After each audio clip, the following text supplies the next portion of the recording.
बोले लक्ष्मी मैया की जय। दीपावली कब है, आज इस वीडियो से आप लोगों को बहुत ही सटीक और बहुत ही दुर्लभ जानकारी प्राप्त होगा, क्योंकि इस बार दीपावली को लेकर के लोगों को बहुत ही कन्फ्यूजन है। बहुत लोग जो है इस बार दीपावली को लेकर के 31 को है या 1 तारीख को है, बहुत लोग कंफ्यूज हैं। तो आज इस वीडियो से स्पष्ट हो जाएगा आपको दीपावली कब मनाना है, दीपावली किस दिन आप करेंगे। आप इस वीडियो में अंत तक बने रहें, जिससे आपको सारी जानकारी प्राप्त होगा। दीपावली के दिन क्या करना चाहिए, दीपावली में माँ लक्ष्मी को प्रसन्न कैसे करें, दीपावली में माँ लक्ष्मी को अपने घर कैसे बुलाएं, और दीपावली में किस प्रकार से पूजा किया जाता है, ये भी आप इस वीडियो के माध्यम से जानकारी प्राप्त करेंगे।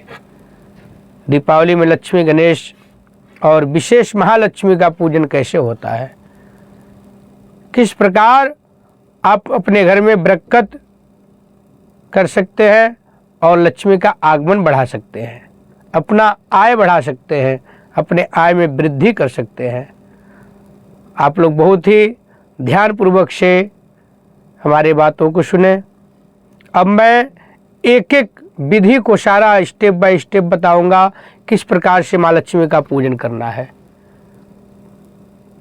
सबसे पहले तो जहां आपके घर में मंदिर का स्थान है, वहाँ पे अच्छे से सफाई कर लें। सफाई करने के बाद सर्वप्रथम गंगा जल का छींटा लगाएं। गंगा जल का छींटा लगा करके आप लोग आसन वहाँ पे बिछा लें और आसन पे आप बैठ जाएं। फिर आप पूजन की सारी सामग्रियाँ ले लें। सामग्री में कुछ चीज़ें माँ लक्ष्मी के लिए और कुबेर भगवान के लिए विशेष होता है। जैसे एक आता है कुबेर पोटली, उसमें सारी कुछ सम्मिलित रहता है। वो कुबेर जी जो मूर्ति होता है उसमें रख करके पूरे साल रखना होता है। ये आपको प्रत्येक साल करना चाहिए, क्योंकि कुबेर देवता उसी से प्रसन्न होते हैं।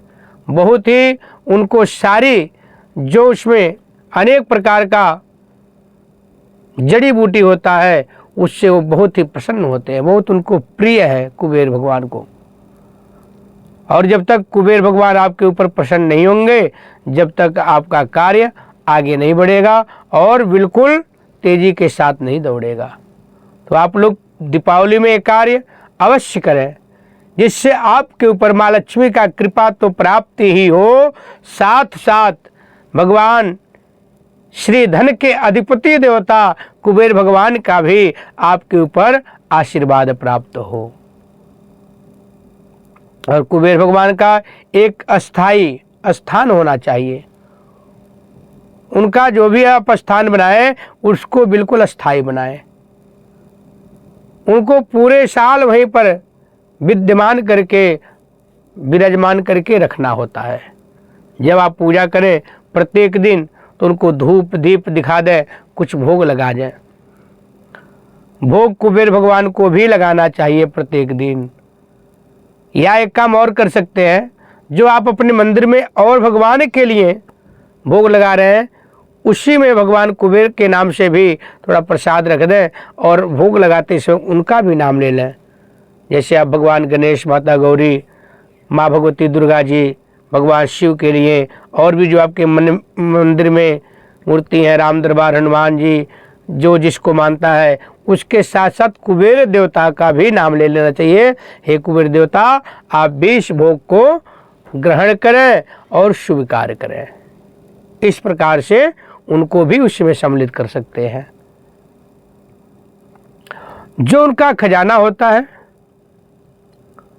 और जो उनकी सारी जड़ी बूटी होती है, उसका मैं एक एक बार सारे का नाम आप लोगों को बता देता हूँ। अगर आप लोग अपने घर में कुबेर के साथ रखना चाहते हैं तो उसको अवश्य रखें और रख करके एक बार आजमाएं, देखें आपको कितना ज़्यादा फल की प्राप्ति होती है और आपका कारोबार कैसे दौड़ने लगता है, आपका बिजनेस कैसे तेजी के साथ आगे बढ़ने लगेगा। कुबेर की पोटली में उसमें गुंजा होता है, गुंजा आपको पैकेट में भी मिल जाएगा और आपको खुला भी मिल जाएगा। तो कम से कम 30 ग्राम गुंजा होना चाहिए और 30 ग्राम ही साबुत धनिया होना चाहिए।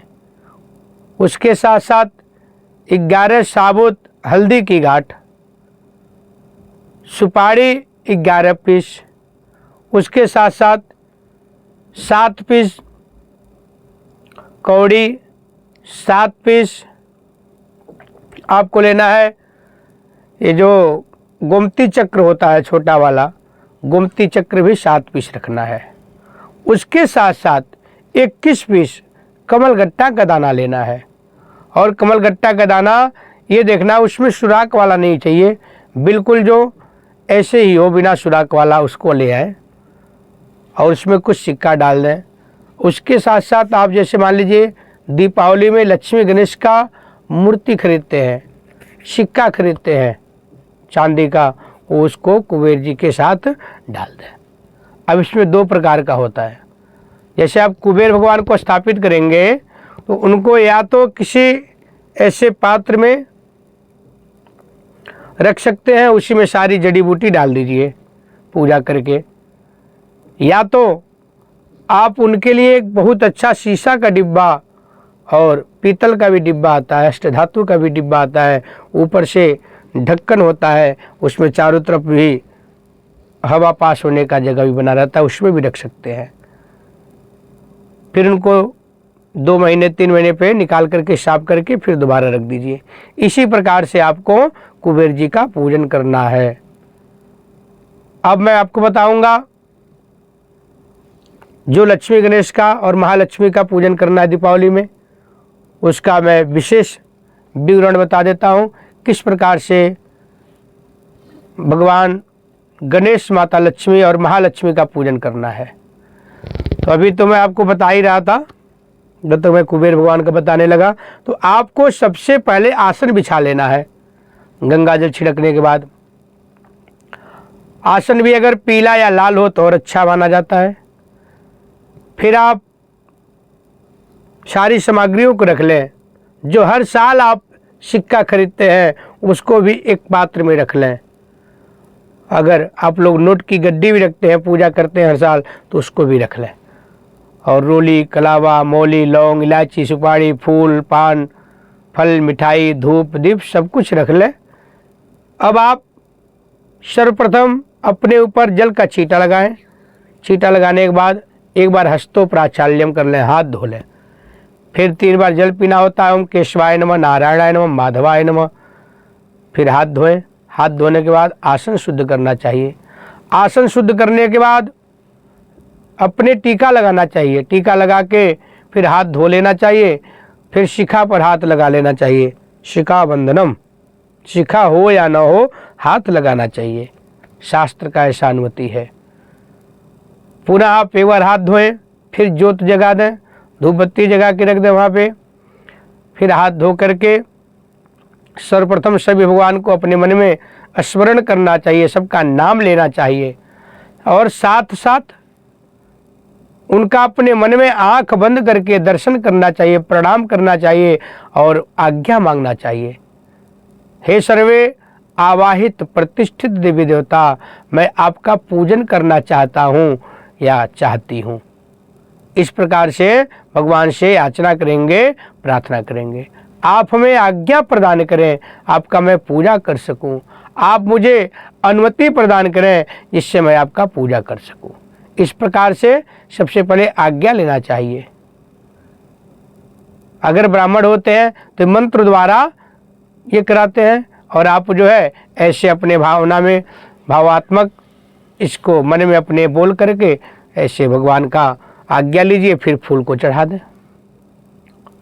फूल चढ़ाने के बाद एक विधि होती है, उल्टे हाथ में पुष्प या अक्षत रखा जाता है। तो आप लोग ये वीडियो सुन करके भी बोल सकते हैं, जो वहाँ पे बोलना होता है मैं बोल दे रहा हूँ। उल्टे हाथ में, आपके हाथ में फूल आप अगर आपके पास है तो फूल ले लो, अगर अक्षत है तो अक्षत ले लीजिए। अक्षत चावल को बोला जाता है। फिर थोड़ी थोड़ी उठाना है, 2 या 4 ऐसे 3 अंगुली से सीधे हाथ के बोलना है ओम श्रीम नमः गणाधिपतये नमः, ओम लक्ष्मी नारायणाभ्याम नमः, ओम उमा महेश्वराभ्याम नमः। मतलब जैसे नमः बोलना है, ये फूल या चावल जो आपके पास है नमः पे चढ़ जाएगा, नमः बोलना है। ओम उमा महेश्वराभ्याम नमः, ओम बाणे हिरण्यगर्भाभ्याम नमः, ओम मातृपितृचरणकमलेभ्यो नमः, ओम इष्ट देवताभ्यो नमः, ओम कुल देवताभ्यो नमः, ओम ग्राम देवताभ्यो नमः, ओम स्थान देवताभ्यो नमः, ओम वास्तु देवताभ्यो नमः, ओम सर्वेभ्यो देवेभ्यो नमः, ओम सर्वेभ्यो ब्राह्मणेभ्यो नमः, ओम सिद्धि बुद्धि सहिताय श्रीमन्महागणाधिपतये नमः, ओम महालक्ष्मी नमः। महालक्ष्मी पे सारा पुष्प या अक्षत सारा चढ़ा देंगे। फिर पुनः हाथ जोड़ करके सब भगवान को नमस्कार करेंगे और अपने मन में आंख बंद करके दर्शन करेंगे, विशेष करके माँ लक्ष्मी का दर्शन, क्योंकि ये लक्ष्मी पूजन है। दीपावली में लक्ष्मी पूजन ही विशेष होता है और प्रधान देवी लक्ष्मी ही होती हैं। लक्ष्मी के बाद ही कुबेर का नंबर आता है दीपावली में, ये ध्यान रखना है। फिर आप संकल्प ले लें, हाथ में थोड़ा फूल, चावल, थोड़ा सा कलावा, हल्दी और कुछ पैसे रख के अपना नाम गोत्र बोल लें, अपने जहाँ पे रह रहे हैं स्थान का नाम, उसके साथ साथ दिन, कौन सा तिथि है, कौन सा नक्षत्र है, तिथि नक्षत्र बोल करके शुभ करण बोल सकते हैं, कौन सा ऋतु चल रहा है, सूर्य कौन सी दिशा में है, कौन सी राशि में है, ये सब बोलने के बाद अपना नाम मनोकामना बोल लेना है और क्या मैं करने जा रहा हूँ। जैसे मान लीजिए आज आप लक्ष्मी गणपति पूजन करने जा रहे हैं, कुछ लोग कलश भी रखते हैं तो कलश का भी स्मरण करेंगे, वरुण पूजन बोलेंगे, गौरी गणपति पूजनम वरुण कलश देवता पूजनम, तदोपरांते सूर्य आदि नवग्रह मंडल पूजनम, मम कुल देवता पूजनम, मम कुल देवी पूजनम, प्रधान देवी भगवती श्री महालक्ष्मी पूजनम, श्री कुबेर देवता पूजनम अर्चनम। तदोपरांते बोलेंगे आरारतिज्ञम करिष्यामि, आरती भी करना है आपको तो उसमें संकल्प में ऐड कर देंगे आरारतिज्ञम करिष्यामि, प्रार्थना पूर्वक करिष्यामि। इसलिए कोई भी पूजा होता है लास्ट में प्रार्थना करना चाहिए। अगर आपसे कोई जाने अनजाने में त्रुटि हो गया, गलती हो गया तो लास्ट में क्षमा प्रार्थना करना होता है, तो उस संकल्प में क्षमा प्रार्थना बोल देंगे, क्षमा प्रार्थना करिष्यामि।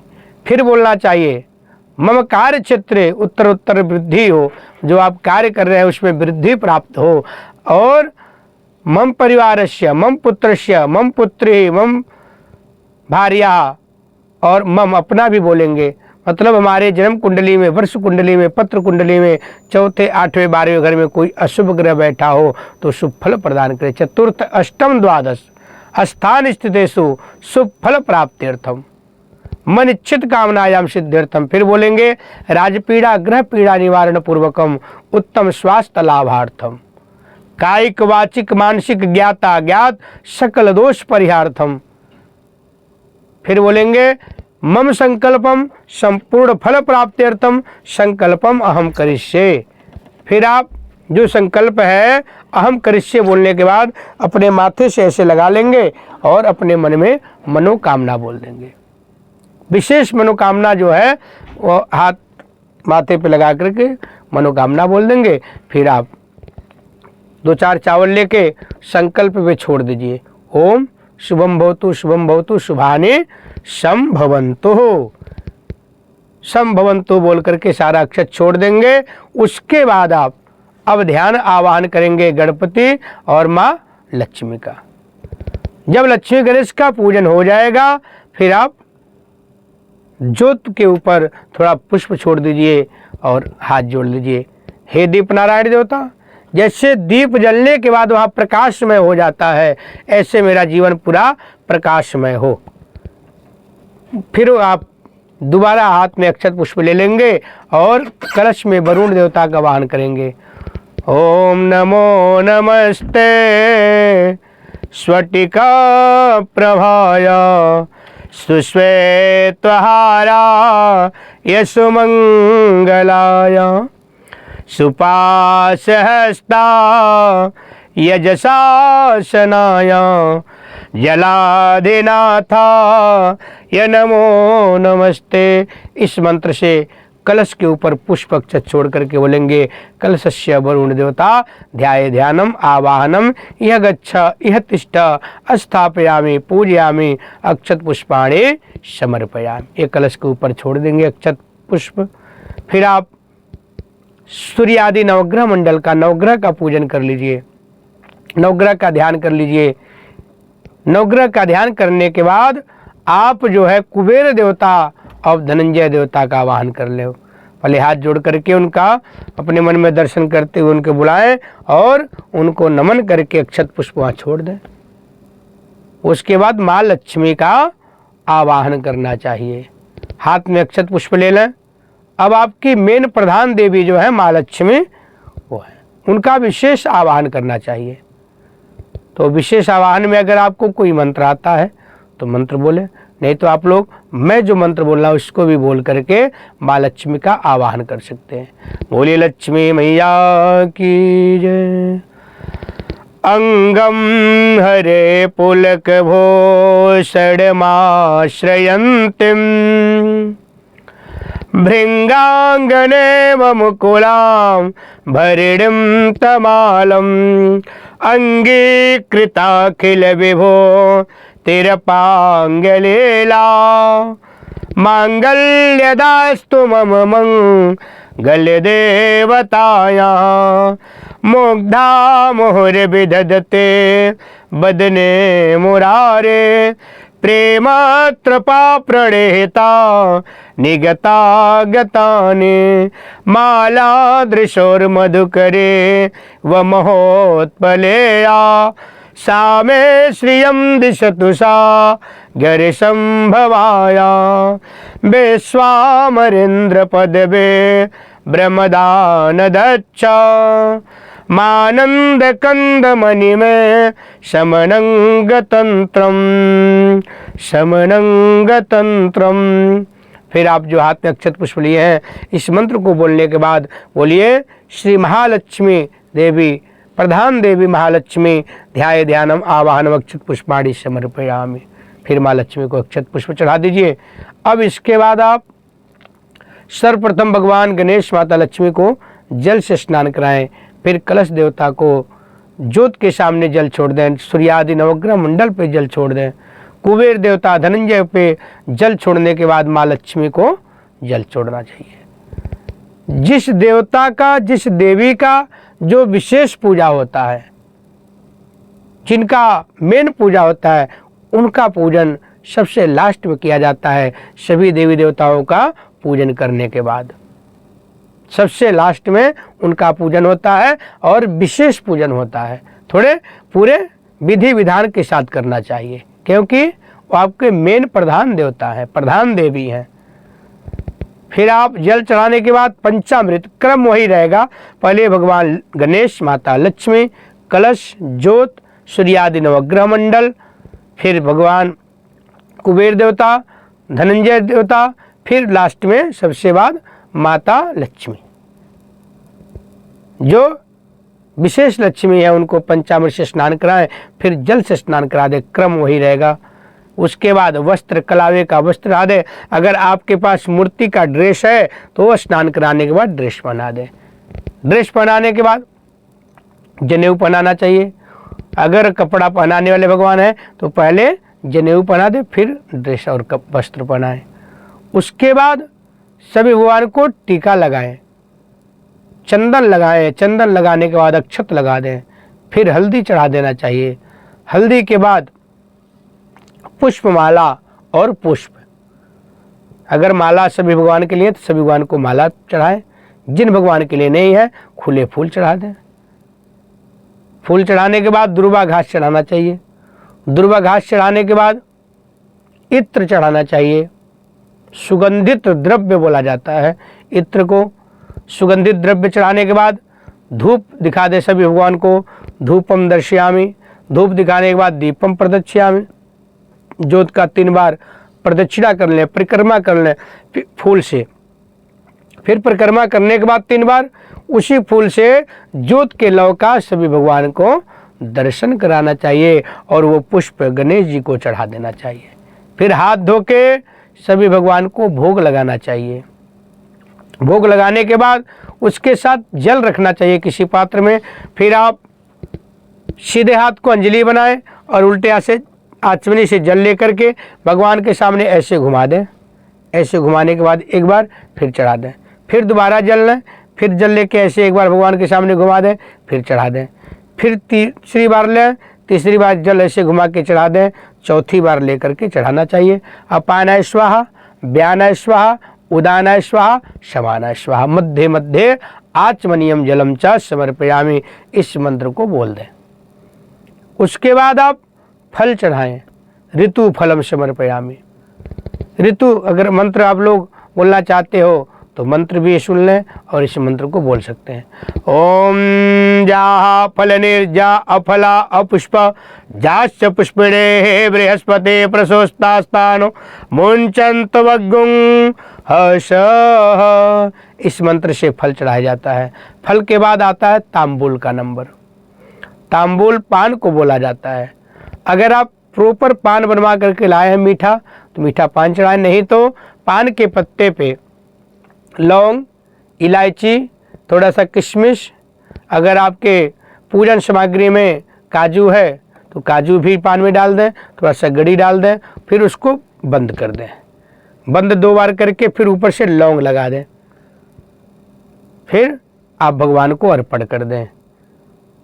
पान चढ़ाने के बाद द्रव्य चढ़ाना चाहिए, पैसे को चढ़ा देना चाहिए। उसके बाद विशेष अर्घ्य चढ़ाया जाता है भगवान गणपति को। एक किसी कटोरी में चावल, हल्दी, रोली, दुर्वा घास, थोड़े से वस्त्र, एक सिक्का और जल एक कटोरी में डालना है और एक खाली कटोरी अपने सामने रख लें और कटोरी को दोनों तरफ से पकड़ करके जो नीचे खाली कटोरी है उसी में भगवान गणपति का अर्घ्य चढ़ा दें। ओम रच्छ रच्छ गणाधच्छ रच्छ त्रिलोक रक्षक भक्तानाम अभयंकरता त्राता भो भवान्नवाद दय मातृ कृपा सिंधो खड्मास्तु गज प्रभो वरदस्तम वरम देहि वांछित वांछितार्थकम अनेन सफलार्घेण फलदोस्तो सदा मम अनेन सफलार्घेण फलदोस्तो सदा मम। इस मंत्र को बोलते हुए अपने कटोरी का अर्घ्य खाली कटोरी में सामने अपने तरफ ऐसे पलटते जाएं, चढ़ाते जाएं। सारा चढ़ाने के बाद उस कटोरी को ढक दें और कटोरी को ढके हुए उठा करके एक बार गणेश जी को स्पर्श करा दें और बोलें विशेष अर्घम विशेष फलदायकम महागणपतिम अर्पणमस्तु। उसके बाद आप सभी भगवान का पृथक पृथक या एक साथ प्रार्थना कर लें। प्रार्थना करने के बाद हाथ को अंजलि बना करके हाथ में आचमनी से जल रख लें और बोलें ओम श्रीमन महागणाधिपते पूजनम तदोप्रांते कलशस्य वरुण देवता पूजनम प्रत्यक्ष दर्शयामि दीप नारायण पूजनम सूर्यादि नवग्रह मंडल पूजनम तदोप्रांते मम कुल देवता कुल देवी पूजनम श्री कुबेर देवता पूजनम धनंजय देवता पूजनम प्रधान देवी भगवती महालक्ष्मी पूजनेन अर्चनेन प्रियताम। ओम महालक्ष्मी महालक्ष्मी अर्पणमस्तु बोलते ही माँ लक्ष्मी के सामने चढ़ा दें। फिर भी ओम महालक्ष्मी नमः। अभी आपका पूजन सारा संपन्न हुआ है। अब इसके बाद एक आचमनी में सीधे हाथ से जल लें और बोले ओम सत्या संतु मम कामः। सत्या संतु मम कामः बोल के आचमनी का जल सामने चौकी के नीचे चढ़ा दें। फिर दोबारा बोले आचमनी में जल लेकर के, ओम सत्या संतु मम कामः, मतलब मेरा कार्य सिद्ध हो और भगवान को पूजन अर्पण हो, शुभकार हो। फिर उसके बाद आप जो आसन पे बैठे हैं, जिस आसन पे बैठे हैं उसको आगे से थोड़ा सा उठा लें और आसन के नीचे जल चढ़ा करके रिंग फिंगर से जल को उठाएं और माथे पे आंखों में लगा लें। बोलो ओम शक्राय नमः, ओम इंद्राय नमः बोल के माथे में और आंखों में जल लगा लेना चाहिए। इससे आपके पूजा का पूरा फल प्राप्त होता है। क्योंकि जब भी हम कोई पूजा पाठ करते हैं, ये तो दीपावली का है, और भी कोई पूजा पाठ करते हैं तो उसमें जैसे पूजा पाठ करने के लिए आप तैयार हो जाएंगे, इंद्र भगवान आपके आगे पीछे चारों तरफ दौड़ने लगते हैं, उनका दूत, उनका पार्षद दौड़ने लगता है। क्योंकि इंद्रासन की जो गद्दी होती है वो केवल पूजा पाठ, जप, तप, दान, पुण्य, बड़े बड़े यज्ञ करके और पूजा पाठ करके ही प्राप्त होता है। तो इंद्र भगवान को हमेशा डर लगा रहता है, कहीं हमारे गद्दी को ये पूजन करके, यज्ञ करके, पाठ करके, दान पुण्य करके मेरे गद्दी को, ये कहीं सिंहासन को छीन न ले। तो इंद्र भगवान को बहुत चिंता लगी रहती थी, ऐसे तो कोई भी मेरा सिंहासन को छीन लेगा। तो एक दिन भगवान नारायण के सभा में गए, बोले हे परमपिता परमात्मा, मैं बहुत ही असमंजस में हूँ और बहुत ही दुखी हूँ। तो भगवान श्री हरि नारायण पूछे, हे इंद्र देवता, आपका दुख का कारण क्या है, आप क्यों दुखी हो, मुझे बताएं। तब इंद्र देवता बोले, इंद्रासन की जो हमारी गद्दी है, ऐसे तो कोई भी जब तप यज्ञ करके, दान पुण्य करके, पूजा पाठ करके मेरे गद्दी को छीन सकता है। तब भगवान विष्णु मुस्कुराए, बोले, इंद्रदेव बोले, नहीं, मुझे कोई ऐसा वरदान दीजिए जिससे मुझे मेरी गद्दी मुझे बरकरार रहे और मुझे ही मेरे पास ही रहे। तब भगवान विष्णु ने वहाँ वरदान दिया इंद्र को, जाओ आज के बाद कोई भी व्यक्ति या कोई भी भक्त या कोई भी अगर पूजन पाठ, हवन, कथा, दान पुण्य, जप तप, संयम, नियम कर रहा हो, अगर वो साधक आसन के नीचे जल गिरा करके माथे पे, आंखों पे नहीं लगाएगा तो उसका आधा फल पूजा का इंद्र भगवान को प्राप्त हो जाएगा। तो इसीलिए कभी भी पूजा पाठ करें, आसन के नीचे जल चढ़ा करके माथे पे, आंखों पे लगा लें और बोलना चाहिए ओम इंद्राय नमः, ओम शक्राय नमः, या ओम इंद्राय नमः, ओम विष्णवे नमः। इस तरह से बोल के जल को लगा लें, पूरा फल आपको प्राप्त होगा। एक बात और मैं बता देता हूँ, बहुत लोगों को नहीं पता होता है, जो भी आप पूजा पाठ कर रहे हो उस पूजा का फल जो होता है 20% आपके पूरे परिवार का सगोत्री होता है, उसमें से बढ़ जाता है। अगर आपने आसन के नीचे जल चढ़ा के नहीं लगाया तो 50% इंद्र को गया और आपके पास कितना बचा, 30%।